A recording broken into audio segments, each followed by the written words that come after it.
അതെ, നിങ്ങളുടെ അമ്മ വരുന്നുണ്ട്. അതിനെന്താ? അതിന്റെ പറഞ്ഞ ഇവിടെ നിർത്താൻ നിൽക്കണ്ട, നിങ്ങളെ കണ്ടിട്ട് വേണമെങ്കിൽ പൊക്കോട്ടെ. ആ ശരി. ആ വാമേ. സുഖായിരിക്കണോ മോനെ? ആ സുഖായിരിക്കുന്നു. പുതിയ വീടൊക്കെ നന്നായിട്ടുണ്ടല്ലോ മോനെ. നീ എന്താ അവിടെ കഴിക്കാൻ എന്തെങ്കിലും എടുക്ക്. എടി ചായ എടുക്ക്. ആ പിന്നെന്താ?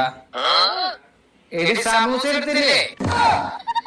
നിനക്ക് ഓർമ്മയില്ലേ മോനെ, നമ്മുടെ മുറ്റത്ത് കൂടെ എപ്പോ ഐസ് വണ്ടി പോയാലും നിനക്ക് ഐസ് വേണം പറഞ്ഞ് കരയാറില്ലേ?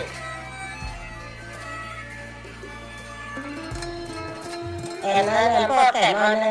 ഒരു 2-3 ദിവസം നിന്നിട്ട് പോവാമേ. ഇല്ല മോനെ, എനിക്ക് കുറച്ച് മരുന്നുകളൊക്കെ കഴിക്കാനുണ്ട്. 2 മാസമായിട്ട് ഞാൻ ഹോസ്പിറ്റലിലായിരുന്നു. ഡോക്ടർ അധികം നാളൊന്നും ഇല്ലാന്ന് പറഞ്ഞു. അപ്പൊ ഞാൻ വിചാരിച്ചു മോനെ വന്ന് കാണണം.